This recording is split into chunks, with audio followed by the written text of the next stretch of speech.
અમરેલી સરઘસ કાંડ, અમરેલી પત્રકાંડ જ્યારે આ સામે આવ્યું ત્યારે બધાના મનમાં એક સવાલ હતો કે જે આ પત્રકાંડની અંદર જેટલા પણ મુદ્દા સમાવવામાં આવ્યા છે તે કેટલા સાચા છે। દારૂ મુદ્દો હોય, રેતી ખનન હોય, હપ્તાખોરી હોય, આ બધું સાચું છે કે ખોટું? ગુજરાતની જનતા, અમરેલીની જનતા આ બધું વિચારી રહી છે। પણ એ જ દરમિયાન હવે દિવસે ને દિવસે વધુ ને વધુ ખુલાસા થઈ રહ્યા છે, કારણ કે જ્યારે દારૂની વાત આવે છે તો શું ખરેખર અમરેલીની અંદર દારૂ ઘુસેડવામાં આવે છે, દારૂ લઈ આવવામાં આવે છે, વેચવામાં આવે છે, તે પણ સવાલ થાય છે। અને આ જ બધી વાતની ખરાઈ કરવા માટે હવે કોંગ્રેસના જે પૂર્વ સાંસદ વિરજી ઠુમર છે તે પણ હવે મેદાને આવ્યા છે। નમસ્કાર, નિર્ભય ન્યૂઝ સાથે હું છું રિદ્ધિ।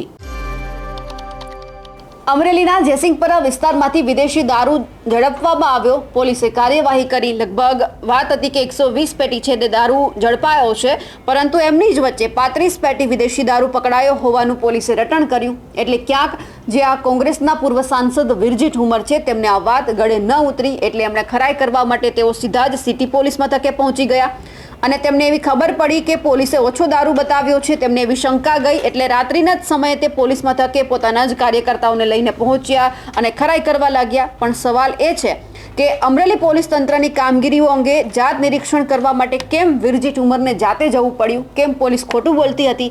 120 પેટી જો દારૂ ઝડપાયો હોય તો પછી 35 પેટી જ કેમ બતાવવામાં આવ્યો? એટલે ક્યાંક વિરજી ઠુમરને આ વાત ગળે ન ઉતરી અને રાત્રે જ તેઓ પહોંચી ગયા। પણ જો વાત અહીંયા એ છે કે દારૂ ઘુસેડવામાં નથી આવતો, દારૂ લાવવામાં નથી આવતો, તો પછી માન્યું કે 120 પેટી હતો, 35 પેટી બતાવવામાં આવ્યો, પણ 35 પેટી દારૂ આવ્યો ક્યાંથી? તો પછી જે નકલી લેટર કાંડ સામે આવ્યો એમાં એક આ મુદ્દો સમાવવામાં આવ્યો હતો, તે પણ સાચો છે। એટલે ક્યાંક ત્યાંના જે સ્થાનિકો, જે ત્યાંના નેતાઓ છે તે કહી રહ્યા છે, બધી વાત ક્યાંક અત્યારે પુરવાર થતી આપણને નજરે પડે છે। સૌથી પહેલાં આપણે એ વિડીયો જોઈએ કે રાત્રિના સમયે જે વિરજી ઠુમર છે પોતાના કાર્યકર્તાઓ સાથે પોલીસ સ્ટેશન પહોંચ્યા હતા અને જાતે તેમણે ખરાઈ કરી કે કેટલા પેટી દારૂ ખરેખર ઝડપાયો છે। એ વિડીયો જોઈએ આપણે।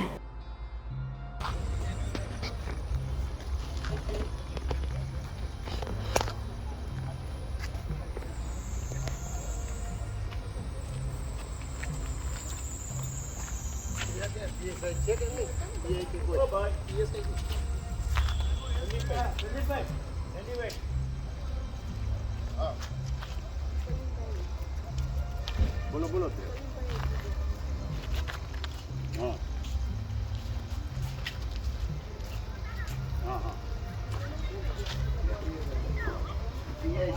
આજેલા છે ને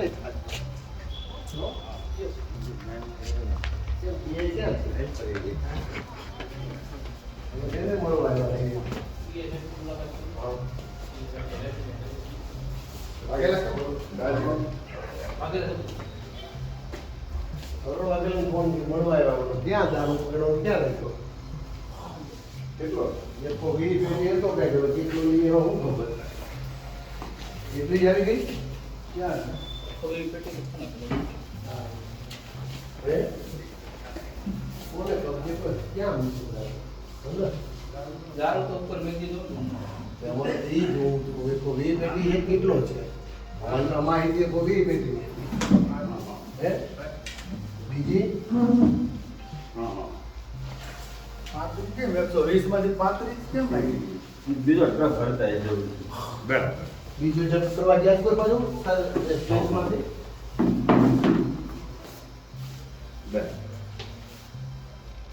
આજે તું મોટો માછો છો એટલે કે આમ ભીમું નો હોટેલ એટલા માટે અમારા કોનું નામ કોણ? નાનો માણસ કોકને ઉપાડી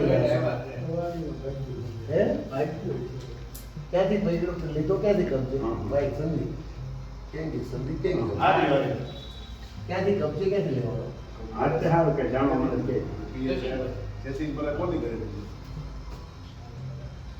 કેટલો માગી પાંચે એ કોવી હું 20 ફોટા એટલે 120 પેટી નું ધંધુકા હે?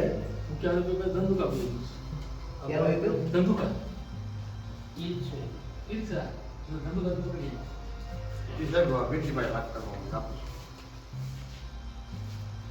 હા વીરજીભાઈ હવે તો પોલીસ સ્ટેશને મુલાકાત લેવાયો આપની છેડું ન્યાય છે બાકી એટલા માટે પેલું દારૂ પકડવાને તો 20 પેટની માહિતી દીધી નહીં 35 કબજે થયો તો બીજી તપાસ થઈ છે કે કેમ જાણવું હા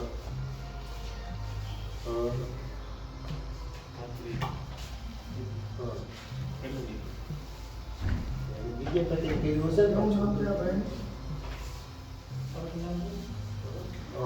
બધા ભાજપના આગેવાનો છે હો, બધા ભાજપના મોટા માતાઓ છે.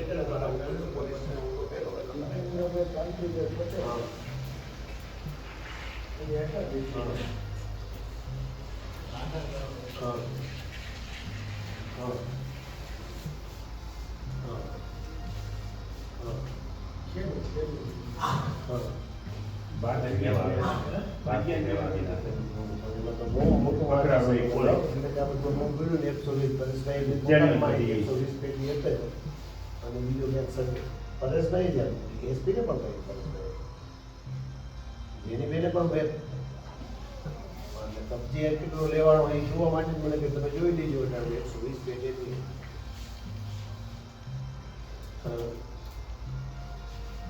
આ બપોરની વાત છે ને, આ બપોરની વાત છે. હા હા તમને તો જાણો છો ખરેખર 4 મિનિટ એક આખું ટેન્કર કટિંગ થઈ ગયું પહોંચો ત્યાં તો ફેરફાર કરતા છે. ફાસ્ટ તમારી બધા ફાસ્ટ છે દિલીપભાઈ સાહેબ કહેતા હતા કે ક્યાં કરે કે ફાસ્ટ રહેશે ક્યાં કરે. હા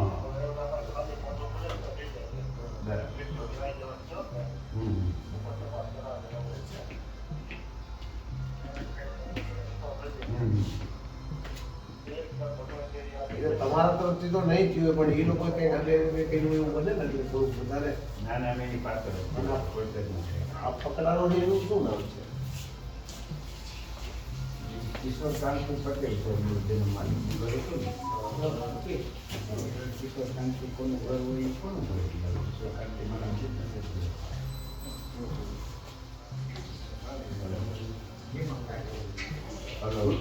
મેસેજ એની બેને જ આપ્યો એસપી તાત્કાલિક કરો એમાં જતી હોય 120 પેજ લેવલ પૂરી માહિતી સ્કૂલમાં તો મોબાઈલ નામ જતી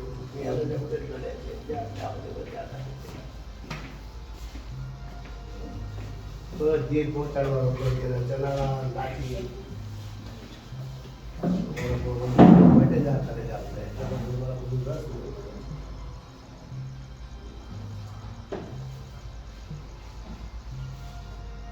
તમે આંખમાં આને ખુલ્લાવી નાની પાસે કરાવવાનો આવું ટેબલ નહીં કરજો આના થોડા ખુલ્લા કરાવજો તો નામ વાંચું બસ યાર. આની કેવડ તો કેવડ કે એક પેટી નહીં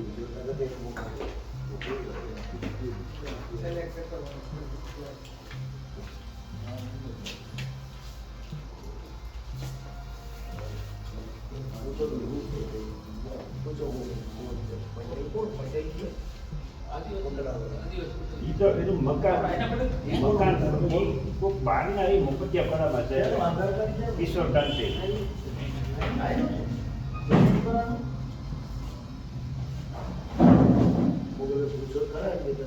મોઢા પરથી લાગતું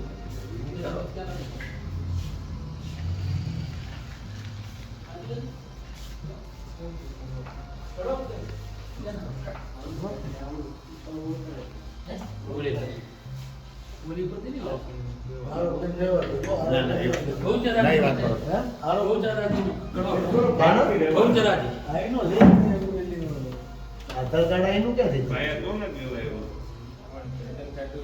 ગોલી પરથી નહીં લાગતું.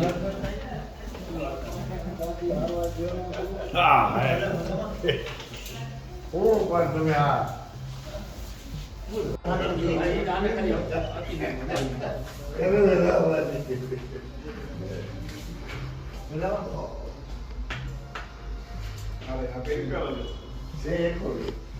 પાણી તો એક પૈસા દેવાનો એટલે અમને ખબર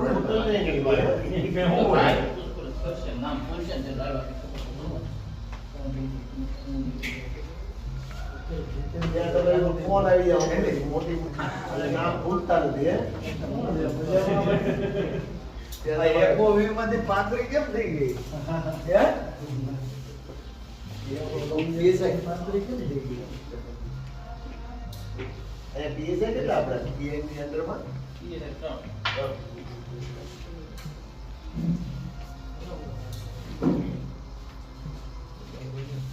આજ બધી નગરપાલિકા ચૂંટણીમાં મોકલવાનું હતું. બહુ જાડું ચાલુ થાય.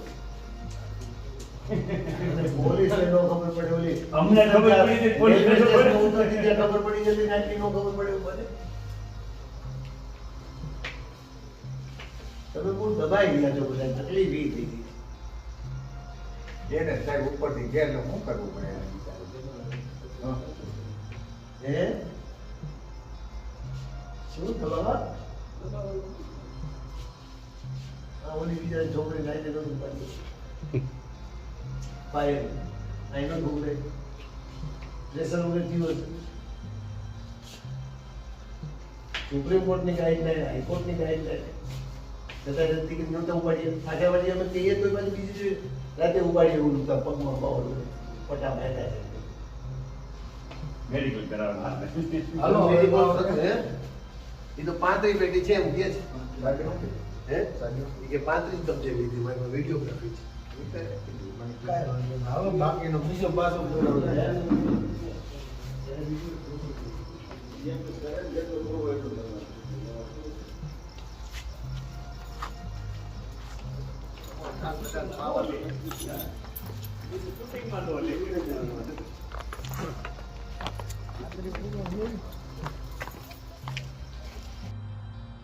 વિરજી ઠુમર છે તેમણે જે અમરેલીના એસપી છે તેમને કોણે બાતમી આપી હતી, કોણ આરોપી છે, કેટલો દારૂ આવ્યો, બધી જ તેમણે જાતે માહિતી મેળવી છે. પણ હવે સવાલ એ છે કે જ્યારે આ બધું ધીમે ધીમે ઉજાગર થઈ રહ્યું છે, જે પત્રકાંડના મુદ્દા છે તે પણ હવે ઉભરીને બહાર આવી રહ્યા છે. ભાજપ ગમે એટલું બચાવવાનો પ્રયત્ન કરી રહ્યું છે. એમના જે નવા નેતાઓ છે તેમને પણ ક્યાંક કોંગ્રેસના નેતાઓ એટલા જ એમની પાછળ પડ્યા છે કે જે સાચું છે તો લોકોની સામે આવવું જોઈએ. પણ તમને શું લાગે છે કે ખરેખર અમરેલી જિલ્લાની અંદર આ બધું બની રહ્યું છે?